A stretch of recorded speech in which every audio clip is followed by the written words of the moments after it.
Hello everyone, welcomes you all in online class of other senior secondary school. So as you all know कि that हमारी chapter reading चल रही थी history का, हम लोग 9th चैप्टर रीड कर रहे थे. सो जिस स्टूडेंट ने पहले प्रीवियस वीडियो नहीं देखी है वो पहले प्रीवियस वीडियो देखेगा, उसके बाद ही आगे से रीडिंग स्टार्ट करेगा. ओके सो हमने चैप्टर रीडिंग हमारी आज स्टार्ट करनी है रेशम मार्क की कहानी से. ठीक है, ये मोस्ट इम्पोर्टेंट क्वेश्चन है आपका. इसमें आपका जो क्वेश्चन है रेशम मार्क का वो 5 मार्क्स का क्वेश्चन भी बनता है, 2 मार्क्स का क्वेश्चन भी बनता है, 1 मार्क्स के क्वेश्चन भी बनते हैं. सो इस चैप्टर को ध्यान से रीड कीजिएगा सो दैट आप लोगों को क्वेश्चन करने में कोई भी दिक्कत ना हो. Okay so let's get start. रेशम मार्क की कहानी. कीमती चमकीले रंग, चिकनी मुलायम बनावट की वजह से रेशमी कपड़े अधिकांश समाज में बहुमूल्य माने जाते हैं. आज के टाइम में भी जो रेशम इन द सेंस हम लोग इंग्लिश में से क्या बोलते हैं, सिल्क बोलते हैं. ठीक है, तो आज के टाइम में भी जो रेशम है वो कपड़े बहुत ज़्यादा क्या है बहुत बहुमूल्य माने जाते हैं. रेशमी कपड़ा तैयार करना एक जटिल प्रक्रिया है. रेशम के कीड़े से कच्चा रेशम निकाल कर सूत कताई होती है और फिर उससे कपड़ा बुना जाता है. रेशम बनाने की तकनीक का आविष्कार सबसे पहले कहाँ हुआ? चीन में हुआ, करीब 7000 साल पहले. तो यहाँ हमारा 1 नंबर का क्वेश्चन और बेसिकली यहाँ से हमारा जो 5 मार्क्स का क्वेश्चन है वो स्टार्ट हो रहा है. ठीक है, कि जो रेशम बनाने का कपड़े जो रेशम बनाते हैं, कपड़ा कैसे बनाते हैं, तकनीक पहली बार रेशम कहाँ बना, उस तकनीक का जो आविष्कार है वो कितने साल पहले हुआ था. सो इस तकनीक को उन्होंने हजारों साल तक बाकी दुनिया से छुपा कर रखा था. चीन से पैदल, घोड़ों और ऊँटों पर कुछ लोग दूर दूर की जगहों पर जाते थे और अपने साथ रेशम कपड़े भी ले जाया करते थे. जिस रास्ते से ये लोग यात्रा किया करते थे वो सिल्क रूट के नाम से क्या हो गया था, फेमस हो गया था. मतलब कि जिस रास्ते से वो लोग रेशम के कपड़े को लेकर जाया करते थे उस रूट का नाम, उस रास्ते का नाम क्या पड़ गया था? Silk route. ठीक है, सिल्क का मतलब कपड़ा, रूट का मतलब जो उनकी यात्रा का रास्ता था. ठीक है, तो सिल्क रूट के नाम से क्या था, प्रसिद्ध हो गया था.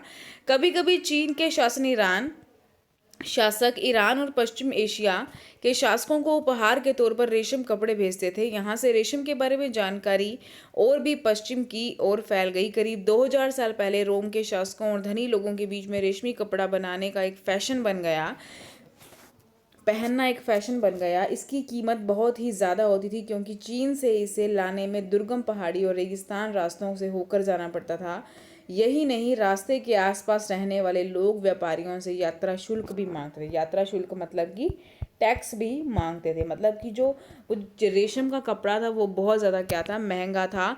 तो उसे एक जगह से दूसरी जगह तक लेके जाने के लिए क्या लगता था, बहुत ज़्यादा टैक्स पे करना पड़ता था. इसमें सिल्क रूट और उसकी शाखाओं को भी दिखाया गया है मानचित्र में. कुछ शासक इसके बड़े बड़े हिस्सों पर अपना नियंत्रण करना चाहते थे. मतलब कि जो सिल्क रूट था उस रास्ते पर कुछ जो शासक थे, राजा थे, अपना नियंत्रण करना चाहते थे. इस रास्ते पर यात्रा कर रहे व्यापारियों से नियंत्रण क्यों करना चाहते थे? क्योंकि उस रास्ते से जो भी कोई वहाँ से गुजरता था तो वहाँ से गुजरने के लिए उन्हें कुछ पे करना पड़ता था, काइंड ऑफ अ कर, टैक्स या शुल्क या तोहफे. तो जहाँ से उनको थोड़ा सा लाभ मिल रहा है तो हर कोई सोचता है कि हमें इस रास्ते पर क्या करना चाहिए, अपना नियंत्रण जमाना चाहिए. तो बहुत सारे शासकों ने उस रास्ते पर अपना नियंत्रण जमाने की सोची. सिल्क रूट पर नियंत्रण रखने वाले शासकों में सबसे प्रसिद्ध कुषाण थे. करीब 2000 साल पहले मध्य एशिया और पश्चिमोत्तर भारत पर इनका शासन था. पेशावर और मथुरा इनमें से 2 मुख्य शक्तिशाली केंद्र थे. तक्षशिला भी इनके ही राज्य का हिस्सा था. इनके शासनकाल में ही सिल्क रूट की एक शाखा मध्य एशिया से होकर सिंधु नदी के मुहाने के पत्तनों तक जाती थी. फिर यहाँ से जहाज़ों द्वारा रेशम पश्चिम की ओर रोमन साम्राज्य तक पहुँचाया जाता था. इस महाद्वीप में सबसे पहले सोने के सिक्के जारी करने वाले शासकों में कुषाण थे. सिल्क रूट पर यात्रा करने वाले व्यापारी इनका उपयोग किया करते थे. यानी कि जो सिल्क रूट पर यात्राएं करते थे वो बेसिकली किसका यूज़ करते थे, सोने के सिक्कों का यूज़ करते थे। अब स्टार्ट कर रहे हैं हम नेक्स्ट टॉपिक हमारा बौद्ध धर्म का प्रसार। हमने बौद्ध धर्म वाला चैप्टर पहले भी किया है, तो जिसने पहले ये चैप्टर किया हुआ है उस बच्चे को ये टॉपिक करने में ज़्यादा परेशानी नहीं होगी। कुषाणों का सबसे प्रसिद्ध राजा कनिष्क था। तो ये 1 नंबर का क्वेश्चन आपका यहाँ बन रहा है। उसने करीब 1900 साल पहले शासन किया, यानी कि ये भी 1 नंबर का क्वेश्चन आपका बन रहा है। उसने एक बौद्ध परिषद का गठन किया जिसमें एकत्र होकर विद्वान महत्वपूर्ण विषयों पर विचार विमर्श करते थे। बुद्ध की जीवनी बुद्धचरित के रचनाकार कवि अश्वघोष कनिष्क के दरबार में रहते थे। अश्वघोष तथा अन्य बौद्ध विद्वानों ने अब संस्कृत में लिखना भी शुरू कर दिया था। इस समय बौद्ध धर्म की एक नई धारा महायान का विकास हुआ। 1 नंबर का क्वेश्चन आपका यहाँ पर भी आ रहा है। इसकी 2 मुख्य विशेषताएं थी कि पहले मूर्तियों में बुद्ध की उपस्थिति सिर्फ कुछ संकेतों के माध्यम से दर्शाई जाती थी। मिसाल के तौर पर उनकी निर्वाण प्राप्ति के पीपल के पेड़ की मूर्ति द्वारा दर्शाया जाता। तो मतलब कि 2 प्रकार के थे। अभी पुराने ज़माने में जो देवी देवता हैं उनकी एक पर्टिकुलर जो तस्वीर है कि वो कैसे नजर आते थे किसी को नहीं पता, लेकिन उनकी कुछ ऐसी आकृतियां होती हैं, जैसे कि बौद्ध धर्म ने जो बौद्ध महात्मा बुद्ध थे उन्होंने पीपल के पेड़ के नीचे बैठकर क्या की थी, तपस्या की थी ना। तो बेसिकली उनकी जो तस्वीर है उसको शो करने के लिए उन्होंने क्या बनाया, पीपल का पेड़ बनाकर उनकी मूर्ति नीचे बना दी, जिससे वो शो हो रहा था कि किसकी है, महात्मा बुद्ध की है। इनमें से अधिकांश मथुरा में तो कुछ तक्षशिला में बनाई जाने लगी। दूसरा परिवर्तन बोधिसत्व में आस्था को लेकर आया। बोधिसत्व उन्हें कहते हैं जो ज्ञान भक्ति प्राप्ति के बाद एकांत वास करते हुए ध्यान साधना कर सकते थे, लेकिन ऐसा करने के बजाय वे लोगों को शिक्षा देने और मदद करने के लिए सांसारिक परिवेश में ही रहना ठीक समझने लगे। धीरे धीरे बोधिसत्व की पूजा काफ़ी लोकप्रिय हो गई, यानी कि बौद्ध धर्म की जो प्रक्रियाएं थी वो बहुत ज़्यादा क्या होगी, मतलब कि लोग बहुत ज़्यादा बौद्ध धर्म को मानने लगे और पूरे मध्य एशिया, चीन और बाद में कोरिया तथा जापान तक भी फैल गए। मतलब कि बहुत सारी और भी कंट्रीज़ में क्या फैल गई, ये सारी बौद्ध धर्म फैल गया।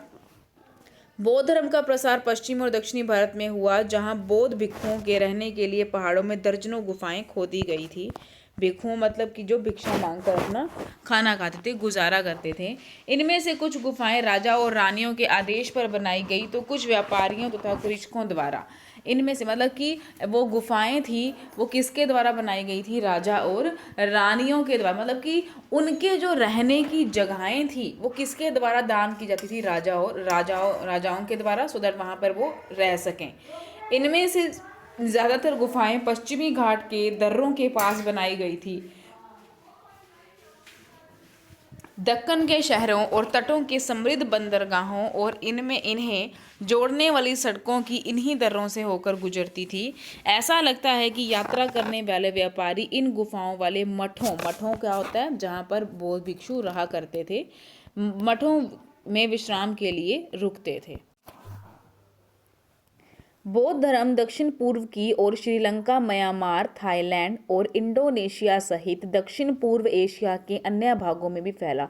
मतलब कि धीरे धीरे जो बौद्ध धर्म का प्रसार और प्रचार है वो पूरी दुनिया में होने लगा। थेरवाद नामक बौद्ध धर्म का आरंभिक रूप इन क्षेत्रों में कहीं अधिक प्रचलित। अब यहाँ पर आपको दिखाई दे रहे हैं ना, ये देखिए महात्मा बुद्ध की आपको एक यहाँ पे पिक्चराइजेशन किया गया है, ठीक है, ये आपकी पिक्चर सामने है।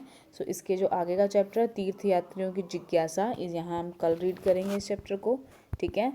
Have a very good day.